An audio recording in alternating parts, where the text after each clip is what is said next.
بسم اللہ الرحمن الرحیم۔ مولانا رومی کو سننے کے لیے دور دور سے لوگ آتے تھے۔ ایک دن ایک طوائف بھی انہیں سننے کے لیے مسجد پہنچ گئی۔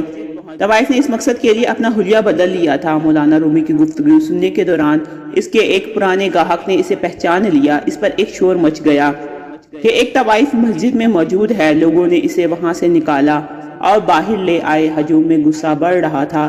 طوائف کو لگا اب اسے وہیں کھڑے کھڑے سنسار کر دیا جائے گا۔ اسی اثنا میں ایک درویش اس ہجوم کے قریب پہنچا اور چیخ کر بولا، رک جاؤ، ہجوم ساخت ہو گیا۔ درویش نے بولا، تم لوگوں کو شرم آنی چاہیے، 30 لوگ ایک کمزور عورت پر حملہ آور ہو رہے ہیں، کیا یہ انصاف ہے؟ مجمع میں سے کوئی بولا، یہ طوائف یہاں ایک مرد کے لباس میں آئی تاکہ ہم اچھے مسلمانوں کو دھوکہ دے سکے۔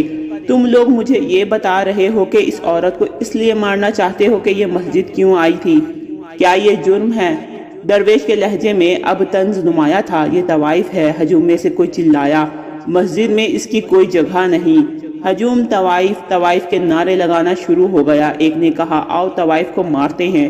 لگتا تھا اس ایک فکرے نے درویش کے جلال کو مزید تیز کر دیا۔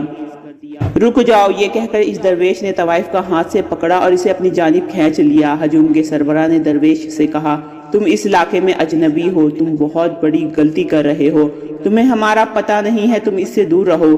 کیا تمہارے پاس ایک طوائف کا دفاع کرنے سے بہتر کوئی اور کام نہیں ہے؟ درویش ایک لمحے کے لیے خاموش رہا، جیسے اس سوال پر غور کر رہا ہو۔ اس نے غصے کا اظہار نہیں کیا، پرسکون رہا۔ پھر کہا، پہلے تم لوگ یہ بتاؤ کہ تم لوگ مسجد میں عبادت کے لیے جاتے ہو یا اپنے ارد گرد کے لوگوں کو دیکھنے؟ کیا مسجد میں خدا سے زیادہ اہم وہ لوگ ہوتے ہیں جنہیں تم تکتے رہتے ہو؟ اگر تم لوگ خدا کی عبادت کرنے گئے تھے تو یہ عورت تم کو وہاں نظر ہی نہیں آنی چاہیے تھی۔ حلیہ بدلنا تو دور کی بات ہے، اگر اس نے کپڑے تک نہ پہنے ہوتے تو پھر بھی وہ تم لوگوں کو نظر نہیں آنی چاہیے تھی۔ جاؤ، لوٹ جاؤ اور رومی کا وعظ سنو۔ اس کمزور عورت کو مارنے سے وہ کام زیادہ بہتر ہے۔ دھیرے دھیرے ہجوم چھٹ گیا۔ طوائف کے ہوش ٹھکانے آئے تو وہ بولی، اے درویش، میں آپ کا کیسے شکریہ ادا کروں؟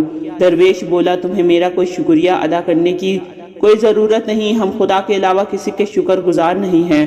طوائف نے نام پوچھا تو درویش شمس تبریز نکلا۔ درویش بولا، کچھ لوگ اچھی زندگی شروع کرتے ہیں لیکن کچھ اپنا رنگ کھو بیٹھتے ہیں۔ کیا تم دوبارہ اپنی اصل ذات کے ساتھ جڑنا نہیں چاہو گی؟ تمہارا رنگ اس لیے بگڑ گیا ہے کیونکہ ان تمام برسوں میں تم نے اپنے آپ کو یہ یقین دلایا ہے کہ تم اندر اور باہر سے آلودہ ہو چکی ہو۔ طوائف بولی، میں واقعی اچھی نہیں ہوں، مجھے علم نہیں، میں کیسے کچھ کما کر اپنی زندگی گزاروں۔ درویش بولا، میں تمہیں ایک کہانی سناتا ہوں۔ ایک دن ایک طوائف نے گلی میں ایک کتے کو پیاسا دیکھا۔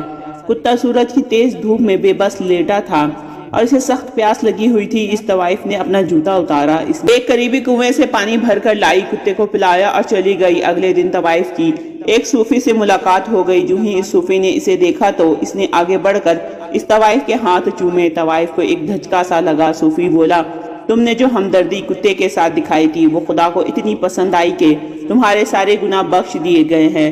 یہ واقعہ سن کر طوائف بولی، اگر میں پورے شہر کے پیاسے کتوں کو پانی پلاؤں تو بھی میرے گناہ معاف نہیں ہوں گے۔ شمس بولا، تم یہ کیسے کہہ سکتی ہو؟ یہ تو صرف خدا کو پتا ہے کہ کون نیک اور کون گناہ گار ہے، اور تم کیسے کہہ سکتی ہو جنہوں نے تمہیں آج مسجد سے دھکے دے کر نکالا ہے وہ خدا کے بہت قریب ہیں اور تم خدا سے دور ہو؟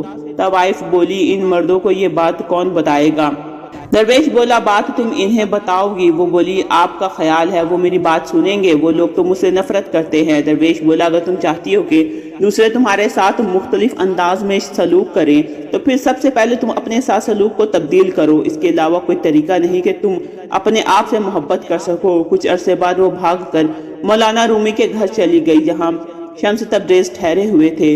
رومی کا خاندان پریشان ہو گیا۔ سب کو مولانا رومی کی ساکھ کی فکر ہو گئی کہ لوگ کیا کہیں گے۔ ایک طوائف ان سے ملنے آئی ہے۔ مولانا رومی اور شمس سیر سے واپس لوٹے تو انہیں اس مہمان کے بارے میں بتایا گیا۔ رومی کو ایک دھچکا لگا اور وہ بولے، تم یہ کہہ رہے ہو ایک طوائف ہم سے ملنے آئی ہے؟ ایک طوائف ہمارے گھر کے صحن میں موجود ہے؟ کوئی بولا، جی، وہ کہتی ہے اس نے گناہ کی زندگی ترک کر دی ہے، وہ طوائف خانے سے بھاگ آئی ہے تاکہ خدا کو تلاش کر سکے۔ شمس تبریز بولے، اور یہ یقیناً وہی طوائف ہوگی۔ اس کی آواز میں خوشی واضح تھی۔ گھر کے کسی فرد نے کہا، لوگ کیا کہیں گے، ہمارے گھر کے چھت کے نیچے ایک طوائف آئی ہوئی ہے۔ شمس تبریز نے آسمان کی طرف انگلی اٹھا کر کہا، کیا ہم سب پہلے ایک چھت کے نیچے نہیں رہ رہے؟ بادشاہ، ملکہ کنواری ہو یا طوائف، سب اس ایک آسمان کے نیچے ہی تو رہتے ہیں۔ ایک بار حضرت شاہ عبدالعزیز سے کسی نے پوچھا، کیا کسی طوائف کا جنازہ پڑھایا جا سکتا ہے؟ تو حضرت کا جواب نہایت فکر انگیز تھا۔ فرمایا، اگر طوائف کے پہلو میں لیٹنے والے کا پڑھایا جا سکتا ہے تو طوائف بیچاری کا کیا قصور ہے کہ اس کا جنازہ نہ پڑھایا جا سکے؟